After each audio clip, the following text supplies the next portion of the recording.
Hello à tous et bienvenue dans Ça innove en santé, l'émission qui se balade partout en France en direct de notre pop-up itinérant. Mon nom est Thomas Cantalou, je suis médecin psychiatre et entrepreneur et avec Stan, on vous donne rendez-vous chaque mois dans une ville différente pour découvrir le paysage de l'innovation en santé en France. À chaque étape, je serai entouré d'invités et d'experts inspirants, des hommes et des femmes qui ont décidé d'accompagner le progrès et que nous mettons en lumière pour vous. Et ce mois-ci, en direct de la ville de Bordeaux, en direct même de la place de la Victoire, je suis accompagné de 3 invités de marque pour aborder le thème de la santé féminine. Ces invités, qui sont-ils? Je vais vous les présenter tout de suite. On va commencer par toi, Julia.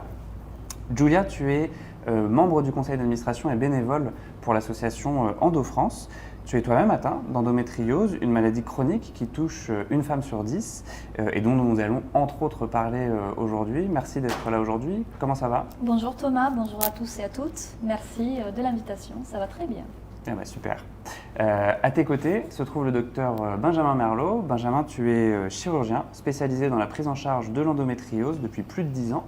Tu es également coordinateur de la filière endométriose pour la région Nouvelle-Aquitaine et également membre fondateur de l'IFEM Endo, un centre bordelais spécialisé dans les cas les plus complexes d'endométriose.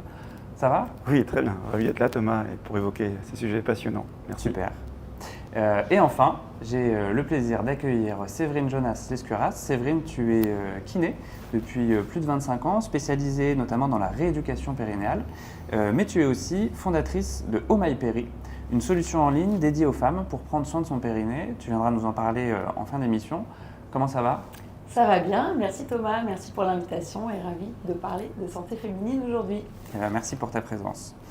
J'espère que les échanges qui vont suivre vous intéresseront et vous permettront de mieux comprendre ce qu'est la santé féminine.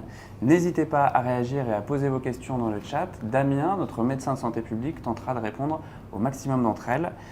Et on commence sans plus tarder avec notre première séquence, c'est les regards croisés.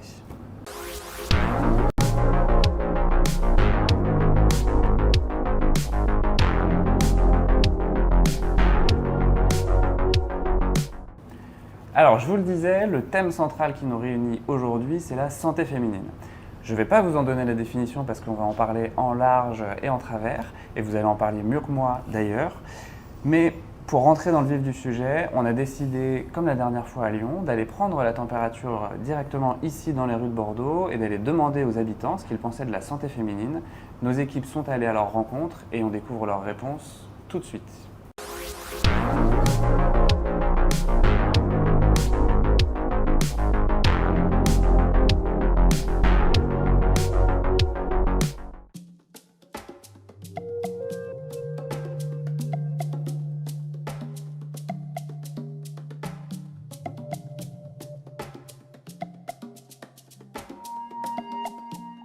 Pour vous, c'est quoi la santé féminine? Qu'est-ce que ça vous évoque?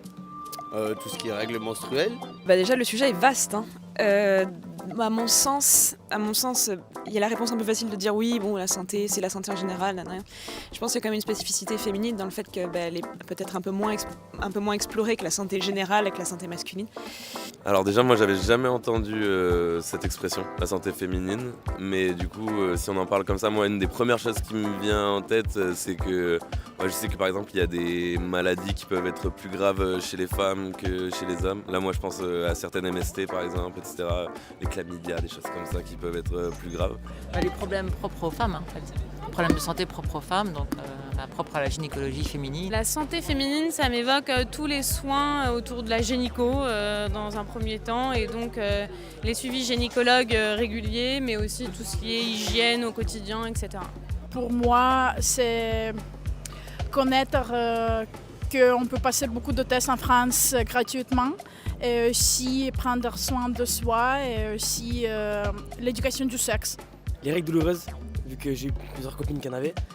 Et donc pour moi la santé féminine, le premier truc que je dirais c'est toutes sortes de maladies ou de douleurs que les hommes, nous, ne pouvons pas connaître. C'est vrai que je pense aux règles, des choses qui ne concernent pas les hommes et qui touchent fortement les femmes. Nous, je sais qu'on avait entendu parler d'endométriose. Les amis à nous avaient travaillé sur ce projet-là et avant qu'ils travaillent sur ce projet, on n'en avait jamais entendu parler. J'imagine que c'est la partie émergée de l'iceberg et il doit y avoir plein d'autres trucs qui touchent les femmes et qui ne touchent pas les hommes.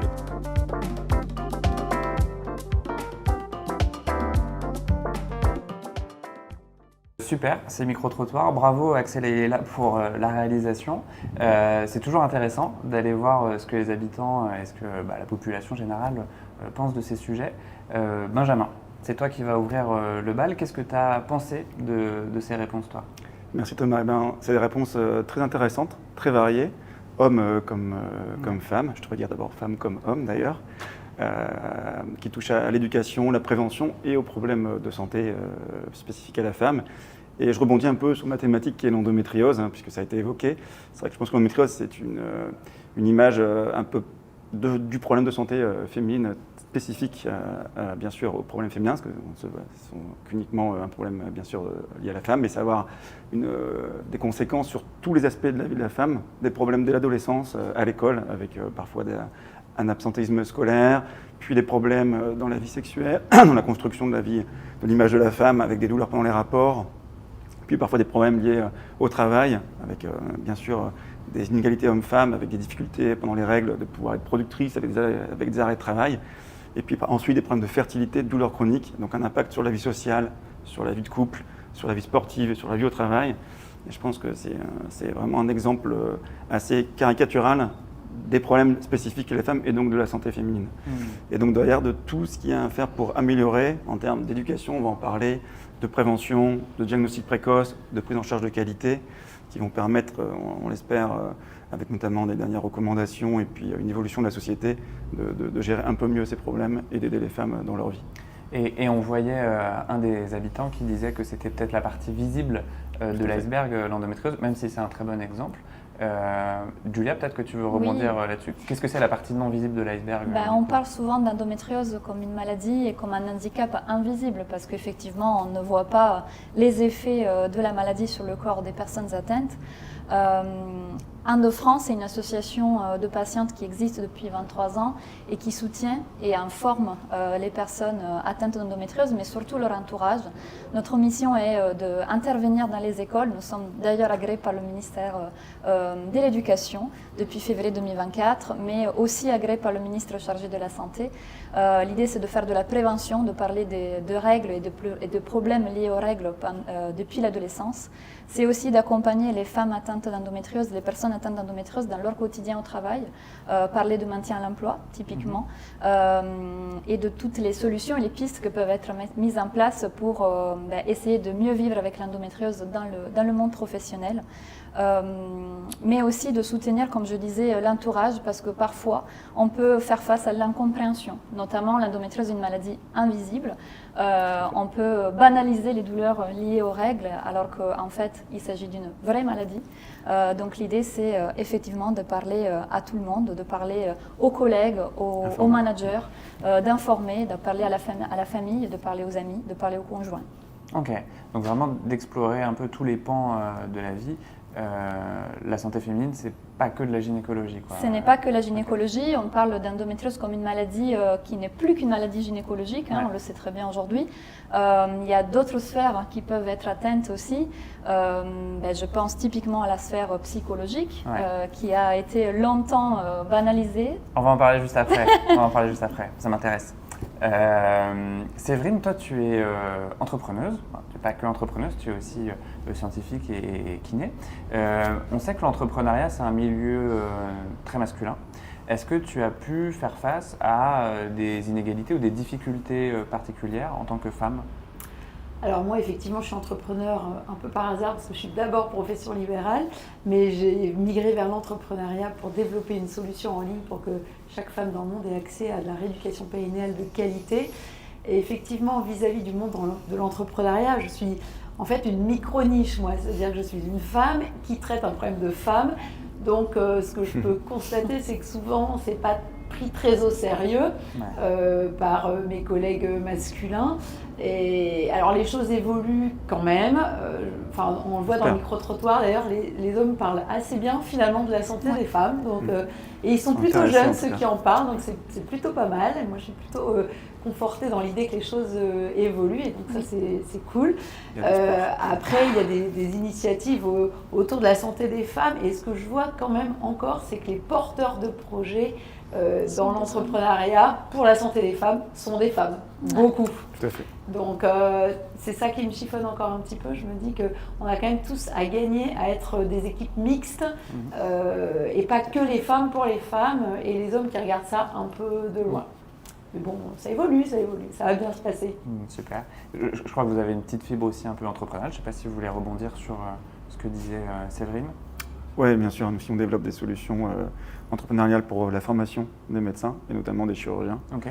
Donc, on a tout un pan de notre activité qui n'est pas lié à l'activité clinique de soigner les gens, mais à de la formation de professionnels de santé, notamment notre spécificité de la chirurgie. Et puis, il y a toujours dans l'endométriose beaucoup d'entrepreneuriat sur le diagnostic précoce, notamment les tests salivaires, les tests sanguins, ou sur des soins de support. Par exemple, on a développé un projet de casque virtuel pour la gestion de la douleur, avec un peu de sophrologie. Enfin, effectivement, on sent que les choses bougent. Je rejoins, c'est souvent des femmes qui sont à l'initiative, mais heureusement, on a des soutiens aussi masculins qui comprennent bien, et je pense que les choses vont aller en évoluant positivement. Mais on va travailler ensemble. Un peu bien sûr. Avant de passer à notre deuxième micro-trottoir, Julia, tu étais en train d'aborder la question de la santé mentale, donc évidemment, on va en parler. On parle de santé mentale tout le temps dans C'est Innov Santé, c'est ma marque de fabrique. Non, mais on va en parler quand c'est nécessaire. Et là, je pense que c'est nécessaire parce qu'effectivement, il y a un énorme lien entre santé mentale et santé physique, notamment en termes d'endométriose. Est-ce qu'au cours de ton parcours, toi, en tant que personne concernée, tu as relevé peut-être des difficultés? Est-ce que tu penses qu'on a suffisamment abordé ce pan-là de la maladie? La douleur, c'est dans votre tête, madame. Ça, c'est la phrase typique qu'on a presque tout entendue en tant que patiente et en tant que femme atteinte d'endométriose. C'est vrai que longtemps, la douleur liée aux règles, mais pas que, a été banalisée par les professionnels de santé, mais aussi par l'entourage. Ce qui est encore, là où il y a encore du travail à faire aujourd'hui, c'est de proposer effectivement, à côté de la prise en charge en fait, gynécologique et médicamenteuse, c'est aussi de proposer une prise en charge globale, donc, qui tienne compte aussi des spécificités du corps féminin, mais aussi de la psychologie, mais aussi de la santé mentale, parce que vivre avec les douleurs H24 tous les jours, je peux vous dire que ça peut effectivement avoir un impact très très fort sur la santé mentale des femmes.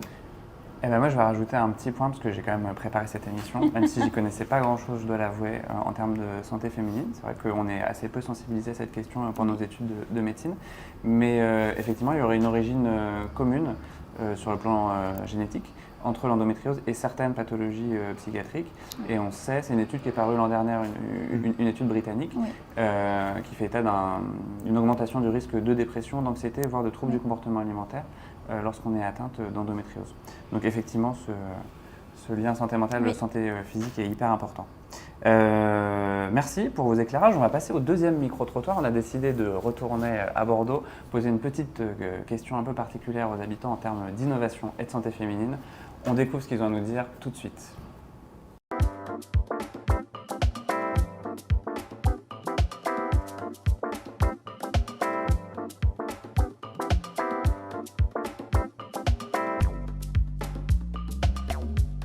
Comment faudrait-il innover dans le champ de la santé féminine pour répondre aux besoins des femmes ?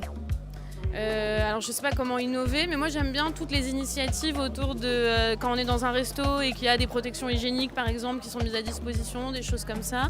Et après de la sensibilisation dans les collèges et les lycées parce qu'on n'est pas tous éduqués de la même façon avec le même genre d'infos. Je pense leur donner plus de facilité et d'accès à résoudre leurs problèmes de santé, comme tout ce qui est tampons, hygiénique, tout ça. Je pense que ça fait partie de la santé et il faudrait que ce soit remboursé pour eux déjà. Je pense qu'il y a pas mal de choses pour les femmes qui ne sont pas gratuites ou qui sont chères, surtout pour les jeunes femmes.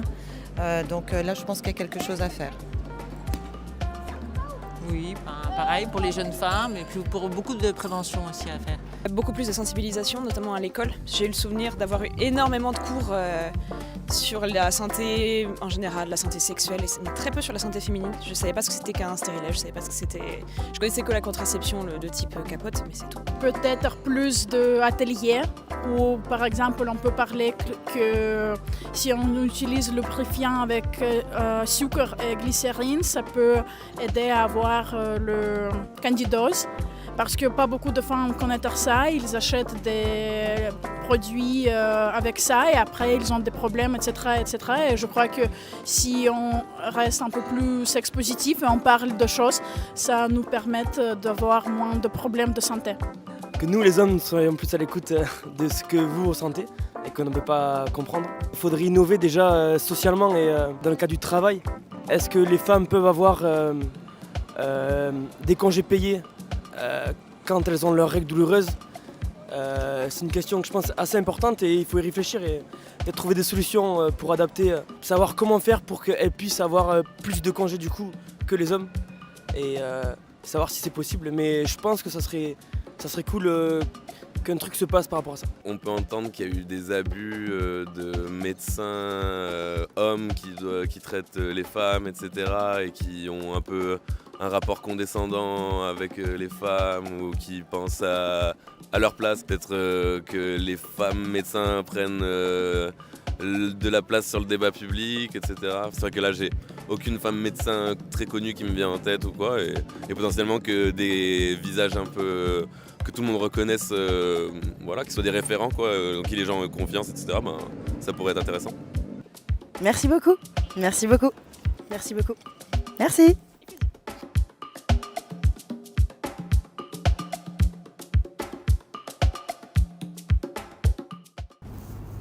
Toujours intéressantes, toutes ces réponses en termes d'innovation et de santé féminine. Julia, c'est toi qui vas ouvrir le bal sur ce deuxième micro-trottoir.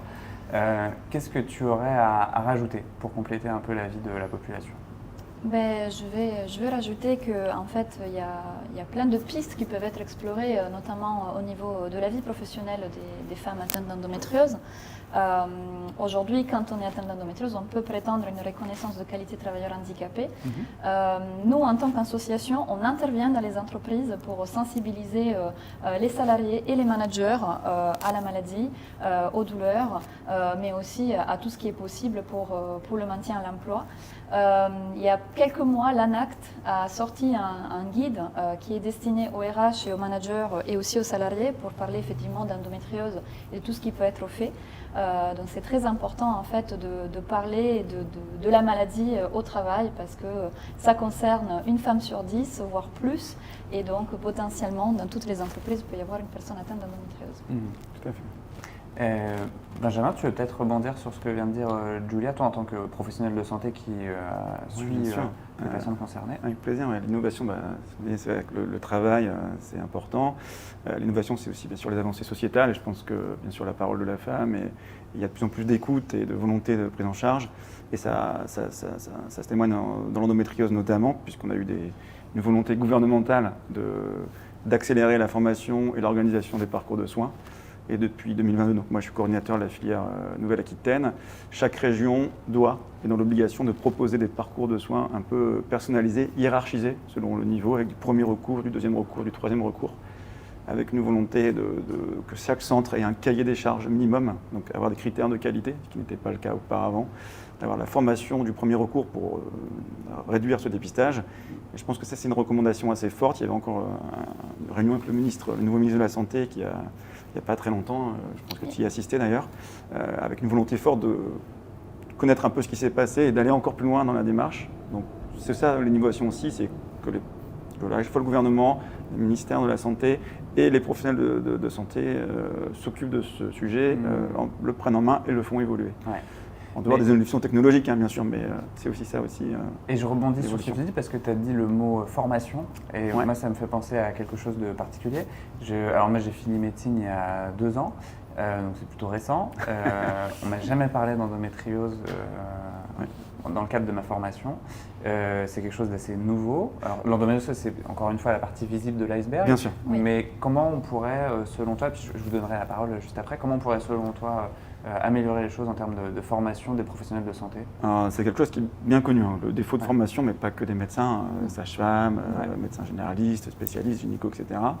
Il y a deux pans, il y a les médecins en activité, donc ceux qui n'ont malheureusement pas pu bénéficier d'une formation initiale. Et ça, c'est le rôle justement des filières et de focus sur les DPC, les formations médicales continues. On a des journées annuelles, on fait encore ce soir, je crois que j'ai une DPC avec Pau par exemple. Okay. Donc ça s'active et je pense que l'association le reconnaît assez facilement. Et puis ça a quand même évolué sur le plan effectivement, moi aussi. Alors je suis un peu plus âgé que toi, ça date un peu plus, mais c'était vraiment rien, hein, ces douleurs pelviennes chez la femme, l'endométriose. Et il y a quand même plus maintenant de stages validants pour les internes, pour les externes. Il y a des volontés de dossiers de l'internat. Il y a des dossiers qui ont été validés endométriose à l'internat, donc pour les examens de fin d'études, pour expliquer à tout le monde. Et voilà, il y a un peu plus de formation de manière générale. C'est pas assez, mais c'est déjà mieux qu'il y a 10 ans. Ça sera peut-être encore mieux dans 5 ans. Et je pense qu'il faut aller un peu plus loin. Oui. Ok. Toi, Séverine, tu es professionnelle de santé également, tu es kiné. Oui. Est-ce que tu peux nous parler un peu de peut-être ton parcours de ta formation et savoir s'il y aurait des choses à améliorer Alors certainement, moi je suis kiné depuis beaucoup plus longtemps que vous n'êtes médecin, donc j'ai un petit peu d'expérience. En termes de rééducation périnéale, j'ai vu quand même les choses évoluer, donc je suis plutôt optimiste quand même, parce qu'en 25 ans, les choses ont quand même bougé. À l'époque, la rééducation du périnée à l'école de kiné, c'était peut-être 1h30 sur toute la formation. Moi, j'ai fait le choix de me former tout de suite et beaucoup sur la rééducation périnéale parce que j'ai croisé des personnes dans ma carrière qui m'ont engagée dans cette filière-là. Moi, s'il y a quelque chose que je dois retenir quand même de mon expérience en tant que kiné, c'est qu'avant tout, avant même de parler d'endométriose ou autre, il faut écouter ce que disent les femmes. En fait, le retour que j'en ai, nous en rééducation, on a la chance de passer du temps avec nos patientes. On a la chance de prendre le temps de discuter avec elles. Enfin, en tout cas, c'est comme ça que je pratiquais quand j'étais encore au cabinet. Et j'ai beaucoup appris de ça parce que finalement, ce que je constate, c'est qu'on ne les écoute pas. Et quand elles arrivent au cabinet, elles me disent « mais vous êtes la première à me parler des douleurs, il ne faut pas rester avec des douleurs. » Donc, c'est toujours un peu déstabilisant. Les choses évoluent. Je trouve que les jeunes médecins, quand même, se forment, sont un peu plus à l'écoute. Ce que je pourrais reprocher, si je peux faire un mini-reproche, c'est qu'on ne pose pas encore la question « Comment allez-vous, madame ?» Voilà, en fait, on s'arrête assez vite à juste les petits symptômes pour lesquels la patiente peut consulter. Et souvent, la patiente ne parle pas de périnée, ne parle pas de ses problèmes intimes, ne parle pas de ses douleurs. Elle vient souvent consulter pour autre chose. Et on retrouve des problématiques périnéales au détour d'une question. Ouais. Donc voilà, il faut peut-être penser juste à poser la question. J'aime beaucoup, parce que alors, tu mets un petit taquet, mais tu es quand même très optimiste. Donc, toujours. Je suis ravi d'avoir ton point de vue. On va rester avec toi parce que tu peux aussi peut-être nous parler d'innovation, pas que en termes de formation, mais de manière générale. Je crois que tu fais partie d'un collectif. Oui, alors avec Omaï Péri, donc là c'est ma casquette d'entrepreneur, je fais partie du collectif FemTech. FemTech, c'est un collectif qui œuvre pour tous les projets innovants concernant la santé féminine. Donc c'est pas porté que par des femmes, c'est porté par tous les entrepreneurs qui ont des idées pour la santé des femmes. Et ce collectif, ils étaient présents sur le salon Vivatech l'année dernière, ils avaient tout un stand qui leur était consacré. Et à l'occasion, j'ai rencontré un jeune homme qui a eu une idée pour résoudre les problèmes de bouffée de chaleur de sa maman qui était ménopausée. Donc il avait peut-être 20 ans et il avait une super idée. Aujourd'hui, il a levé des millions d'euros pour sa petite start-up qui est devenue mieux qu'une petite start-up. Et donc FemTech vraiment œuvre dans ce sens-là. Donc il y a des projets, il y a des porteurs de projets et il faut juste lever des fonds maintenant pour la santé féminine. Donc ça c'est encore un autre débat. Et tu as raison d'aborder aussi la ménopause, qui est quelque chose qu'on n'a pas vraiment retrouvé dans les micro-trottoirs qu'on a vu ce soir. Ouais. Et pourtant, c'est un sujet hyper important aussi dans le monde du travail. Oui. Peut-être pour rebondir et conclure notre séquence Regard croisé sur le côté de l'innovation, Benjamin, je ne sais pas s'il y a des choses à attendre en termes d'innovation sur l'endométriose là. C'est vrai qu'on est toujours exigeant, on veut que ça aille toujours plus vite, mais sincèrement c'est vrai que ça bouge. Comme c'est un problème quand même de santé publique, on dit 2 millions de patientes en France, ça intéresse quand même beaucoup de gens d'améliorer la prise en charge et énormément d'innovations, en tout cas de projets de recherche, des startups liées à l'endométriose, et notamment là, des choses qui se concrétisent avec le test salivaire, notamment pour le diagnostic, je dis bien diagnostic précoce, qui est encore en cours d'évaluation, mais c'est une vraie avancée. Il y a aussi d'autres tests sanguins, etc., qui vont, je pense, apparaître derrière. Mais on voit que il y a des études derrière, c'est sérieux. Les startups qui font des études scientifiques et qui vont probablement révolutionner, ou en tout cas améliorer et revoir notre façon de voir les choses. Super. Merci à vous pour la qualité de vos échanges. J'espère que vous qui nous regardez derrière votre écran, ça vous intéresse aussi. Si vous avez des questions, si vous avez des remarques, n'hésitez pas, posez-les dans le chat. Encore une fois, Damien, notre médecin de santé publique, tentera de répondre au maximum de vos questions. C'est le moment de notre prochaine séquence. C'est le jeu collaboratif pour nos 3 invités. Jingle.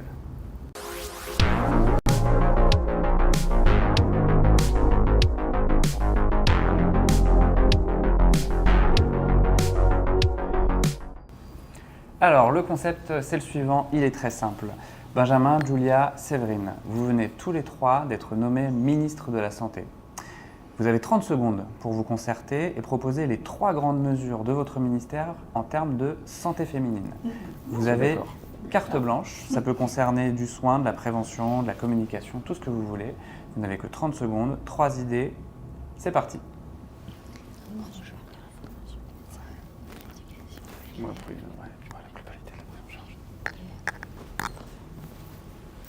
Vous êtes déjà prêts? Ah oui, pas le temps de... On a plein d'idées. Je vous en prie, qui commence? Allez, je commence. Bien, moi qui suis spécialiste de la rééducation périnéale, j'aurais envie qu'on mette un peu l'accent sur l'éducation périnéale, parce que si les femmes et les hommes savent de quoi on parle quand on parle de périnée, alors les fuites urinaires, l'endométriose, les douleurs, la ménopause, eh bien, on aura gagné beaucoup de temps sur les diagnostics et donc la prise en charge. Donc, je milite pour l'éducation périnéale. Ok. Moi, en tant que bénévole de l'association Endo France et aussi en tant que patiente et personne atteinte d'endométriose, je veux que la formation des médecins, que ce soit médecins généralistes et d'autres médecins, gynécologues, etc., devienne en fait une priorité. Et donc, c'est vraiment l'axe, c'est de former tous les médecins à l'endométriose pour qu'il n'y ait plus de problèmes de diagnostic, pour qu'il n'y ait plus de problèmes de banalisation des douleurs. Ok. Et moi, je vais te défendre le côté médical et donc ce serait et paramédical d'ailleurs, ce serait la valorisation des soins qui sont parfois difficiles dans l'endométriose. C'est une consultation longue pour qu'on ait le temps de l'écoute, une prise en charge globale et pas qu'un aspect du symptôme. Et donc valorisation de ces consultations, valorisation de toute la prise en charge qui va avec, c'est-à-dire la sexologie, la kinésithérapie, l'ostéopathie, tous les soins qu'on appelle de support, qui sont souvent un petit peu oubliés et pas assez valorisés à mon sens, pour que la patiente à la fin se sente bien. C'est pas qu'une prise en charge chirurgicale ou un traitement médical, c'est une globalité, c'est la psychologue, c'est s'il faut le psychiatre derrière. Et ça, c'est pas assez valorisé, je pense, dans notre prise en charge, à la fois bien sûr financièrement, mais aussi dans ce qu'on propose aux patients. Ok, bravo à vous. Alors vous saviez que j'allais vous poser cette question, mais bravo pour cette concertation express et puis la clarté de vos réponses. Vous avez bien rempli le challenge. Bravo. C'est le moment de passer à notre séquence suivante. Tous les mois, dans une ville différente, on se permet d'aller à la rencontre de ceux qui font la santé de leur territoire. Et ce mois-ci, à Bordeaux, on a décidé d'aller demander à Sylvie Justhomme, l'adjointe au maire de Bordeaux, chargée de la sécurité sanitaire et de la santé, de nous pitcher sa réussite, ce qu'elle fait pour sa ville en termes de santé féminine. On regarde ce qu'elle a à nous transmettre tout de suite.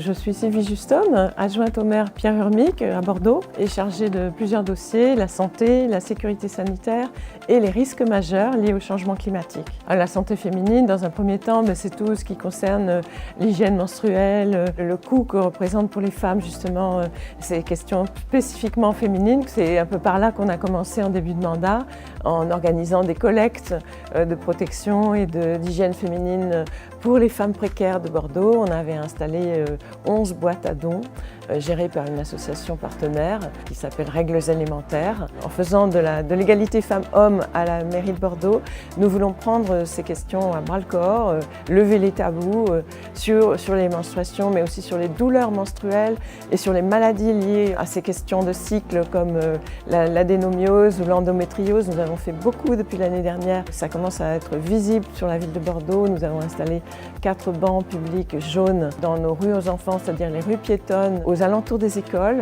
pour pouvoir délier les langues en quelque sorte et sensibiliser à l'endométriose. On a également organisé des actions de sensibilisation à l'endométriose pour le grand public, mais aussi pour nos agents. L'exemplarité, elle passe par la mairie comme employeur. Et lors de cette journée de sensibilisation pour nos agents sur l'endométriose, l'adénomiose et les douleurs menstruelles invalidantes, nous avons constaté que si les statistiques officielles et celles d'Endo-France parlent d'1 femme sur 10, en réalité, nous, c'était beaucoup plus que 1 sur 10. C'était beaucoup plus près de 3 sur 10. Donc c'est un vrai problème de santé publique et nous sommes en train de réfléchir également à la question du congé menstruel et aussi d'aménagement sur la ménopause et les troubles aussi féminins liés à la ménopause. Mais ça pourrait aussi concerner l'andropause, pourquoi pas. En tout cas, nous sommes pionniers, je pense, dans la réflexion sur ces questions de la santé féminine. Je voudrais insister aussi sur la santé mentale, parce que d'une manière générale, j'en ai fait une de mes priorités de mandat, la santé mentale, qu'il s'agisse des hommes ou des femmes ou d'autres genres, puisqu'on est aussi sur une approche non genrée. Nous travaillons sur la santé mentale et en particulier celle des étudiantes, parce que nous avons beaucoup d'étudiants à Bordeaux, plus de 100 000.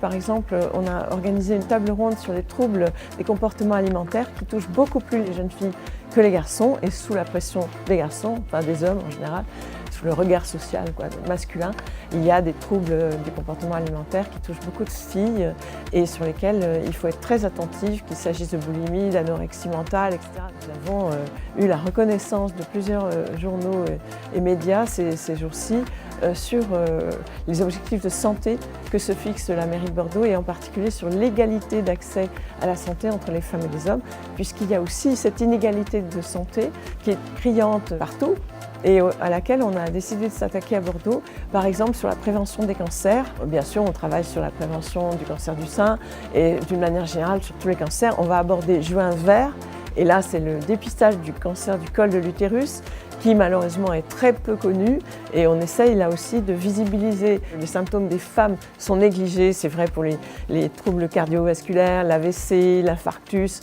On ne connaît que les symptômes masculins et on passe à côté des symptômes des femmes. Donc je suis très attachée à cette égalité d'accès à la santé et aussi à égalité des chances en santé entre les femmes et les hommes.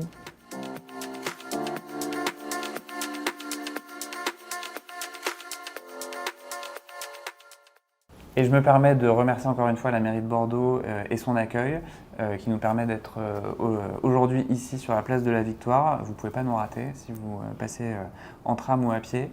C'est le moment de passer à notre prochaine séquence. Chaque mois, nous mettons en lumière un ou une entrepreneuse au parcours inspirant pour qu'il ou elle vienne nous présenter son innovation. C'est notre séquence Créativité en action, jingle.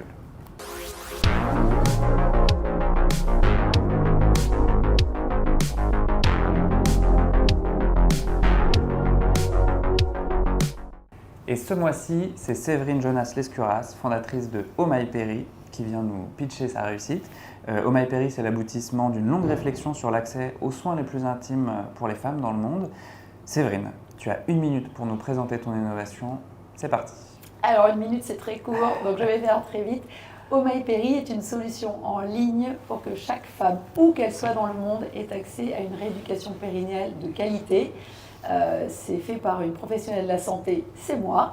Et donc c'est toujours moi qui m'occupe de toutes mes utilisatrices sur Oh My Perry. Et l'idée de départ, c'est de répondre à la problématique de ma petite sœur qui est partie vivre à l'étranger avec son nourrisson de 3 semaines et n'avait pas de solution de rééducation périnéale à la française, comme on a la chance de l'avoir dans notre pays. Et dès qu'on quitte nos frontières, on se dit que finalement, il n'y a pas grand-chose. Donc, une rééducation en ligne, en autonomie, accompagnée par une professionnelle de la santé. Ok, super, tu as réussi à pitcher en moins d'1 minute. Et voilà. Bravo à toi. Je vais te poser une petite question quand même sur ton parcours et puis après on pourra échanger sur ta Avec solution. plaisir. Qu'est-ce qui t'a amené à... Alors tu l'as expliqué avec ta sœur, mais qu'est-ce qui t'a amené à te dire allez, moi aussi je peux entreprendre, je peux innover, je peux lancer mon projet? Alors moi j'ai un parcours un peu particulier parce que je suis déjà profession libérale, donc j'ai déjà un pied dans l'entrepreneuriat, même si c'est de l'entrepreneuriat de la santé, c'est quand même... Bon, je ne suis pas salariée, donc j'ai vraiment cette habitude-là. Et puis là, l'idée, c'était de digitaliser ma pratique parce que finalement, pour donner l'accès à toutes les femmes, où qu'elles soient, rien de tel que le digital. Et donc, je me suis servi de mes 25 ans d'expérience en rééducation périnéale pour offrir un soin de qualité en ligne. Alors, ça peut paraître un peu étonnant, mais entre ne rien faire et avoir un soin en ligne, c'est déjà beaucoup. Et les femmes que je suis sur Oh My Péri, finalement, sont toutes contentes de cette prise en charge parce qu'elles peuvent dialoguer avec moi, qui ai des compétences de kinésithérapeute, et elles ont des parcours qu'elles prennent à cœur. Enfin, en tout cas, elles ont un engagement dans leur parcours et résolvent leurs problèmes de fuite urinaire, de douleurs, de problèmes sur les abdominaux en hypopressif, parce que la rééducation périnéale n'est pas que le périnée. C'est la posture, la respiration, les abdos, la prise de confiance en soi, reprendre confiance en soi quand on n'a plus de fuite urinaire. Ça n'a pas de prix. Donc voilà pourquoi j'ai entrepris sur une solution en ligne. Et j'ai une petite question bonus. C'est quoi les prochaines étapes pour Oh My Péri? Alors, les prochaines étapes pour Oh My Péri. Oh My Péri a été créé normalement pour les femmes expatriées. Et finalement, je retrouve comme utilisatrice des Françaises qui vivent en France, dans des déserts médicaux, qui n'ont pas accès aux soins et qui font l'effort de payer un parcours non remboursé aujourd'hui par la sécurité sociale, puisque c'est complètement privé. Donc le petit point bonus pour Oh My Péri, ce serait d'aller vers une étude clinique pour prouver que ça fonctionne et un remboursement via le système Pécan. Mais il faut que je lève des fonds vous faites appel à Stan, on va vous aider, vous allez voir. Donc ça va bien se passer pour 2024, il y a du boulot. Ok, super intéressant, on va suivre tout ça de près. Julia, Benjamin, je ne sais pas ce que ça vous inspire. J'ai une question pour toi, Séverine. Comment cela se traduit, l'accompagnement, pratiquement? Alors pratiquement, elles ont toutes affaire à moi pour un bilan, pour bien déjà paramétrer ce qui va, ce qui ne va pas dans leur santé périnéale. Ensuite, les parcours, c'est 10 semaines de parcours avec des vidéos et un accompagnement via une communauté sur WhatsApp, un groupe fermé, une communauté super bienveillante. Elles se parlent entre elles, comme elles se parlaient au cabinet quand je travaille en cabinet. Et il y a un soutien des unes envers les autres. Et puis moi, je les challenge toutes les semaines sur comment elles suivent leur parcours et comment elles vont. Et en fait, elles vont mieux. Donc je suis génial. Contente. Ouais, je suis satisfaite de ça. Benjamin, je ne sais pas si... Moi, j'ai plus un commentaire à faire plutôt qu'une question. Je trouve le deal très satisfaisant, parce qu'on a tendance à parler beaucoup d'intelligence artificielle, de digitalisation. Et du coup, on perd le côté un peu humain et de contrôle humain et de contact humain, ce qui, à mon sens, est important. Donc c'est vrai que les avancées technologiques, c'est très important.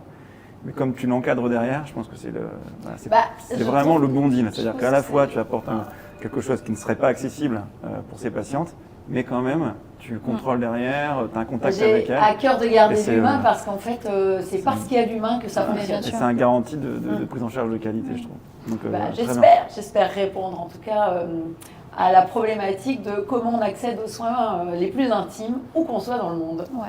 Comment on vous retrouve sur Internet? Alors on me retrouve évidemment sur Instagram, Oh My Péri. J'ai fait une petite story ce matin pour dire que j'étais ici, donc normalement vous allez me retrouver. On me retrouve évidemment sur le site internet www.ohmyperi avec un y.com, et sur LinkedIn. Je suis présente un peu partout. Super, merci à toi pour nous avoir présenté tout ça. Nous arrivons bientôt au terme de l'émission. C'est le moment de mettre en lumière un de nos partenaires sur l'émission, Capgemini, qui œuvre avec ses équipes recherche et innovation à développer des solutions en exploitant le potentiel de l'intelligence artificielle. Ils ont notamment 2 solutions autour de l'endométriose. On regarde ça et on regarde surtout ce qu'ils ont à nous présenter tout de suite.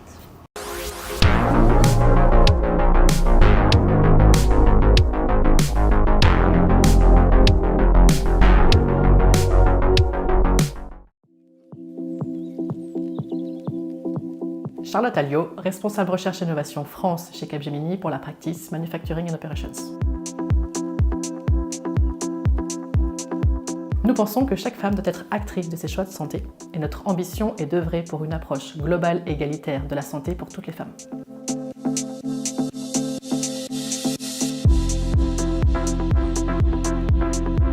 Nous innovons en exploitant le potentiel de l'intelligence artificielle pour accélérer le diagnostic et améliorer la qualité de vie des patientes atteintes de l'endométriose. C'est une révolution dans leur parcours médical.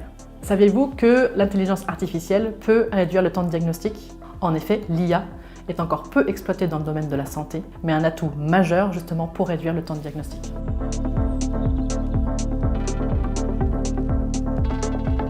L'endométriose donc est une pathologie chronique invalidante qui cause donc des très grosses douleurs aux femmes. Le temps de diagnostic prend entre 5 à 10 ans actuellement et une femme sur 10 est touchée par cette pathologie. Il était donc inconcevable pour Capgemini de laisser faire cela. C'est pour ça qu'on travaille sur ces projets-là, donc dans notre département recherche et innovation.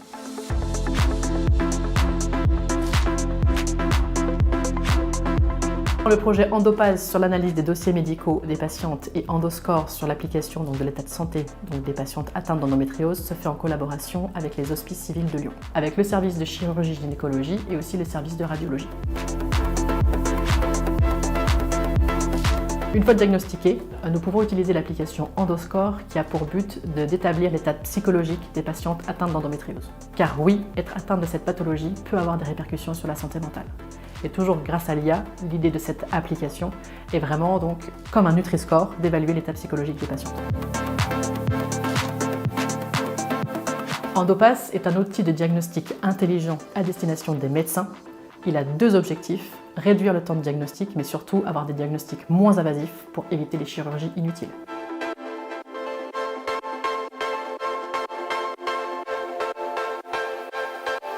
Chez Capgemini, donc en plus de l'endométriose, nous travaillons également sur des sujets tels que la prééclampsie, qui est également un sujet de santé féminine. La prééclampsie, c'est un défaut d'irrigation entre le fœtus et la femme qui est enceinte. Et l'idée, c'est de repérer justement ce défaut d'irrigation pour protéger et l'enfant et la femme lors du deuxième trimestre de grossesse. Alors encore une fois, moi j'ai appris plein de choses ce soir. La dernière fois c'était sur la santé environnementale, ce soir c'était sur la santé féminine. J'espère que vous aussi derrière votre écran, vous avez appris des choses. Si vous avez encore des questions ou des remarques à nous poser, vous avez le temps de nous les mettre dans le chat. Merci à nos trois invités, Benjamin, Julia, Séverine, pour votre présence ce soir. Le mot de la fin est pour vous. Benjamin, je te laisse commencer si tu le souhaites. Merci Thomas. Moi j'insisterai sur la prise en charge globale, c'est-à-dire que chaque patient et donc patiente, chaque femme vit son endométriose de manière tout à fait différente selon l'âge, le désir de fertilité, l'intensité de douleur. Et je pense que, comme d'autres pathologies, ce qui est important c'est la prise en charge globale, multidisciplinaire et personnalisée. Okay. Donc, qui couvre tous les aspects de la maladie, le retentissement sur la sexualité de la vie de couple, le retentissement au travail, le désir de fertilité ou non. Et, la santé mentale. Oui, santé mentale. Santé mentale, exactement, qu'on néglige trop souvent. Et tous les aspects, et j'insisterai beaucoup là-dessus.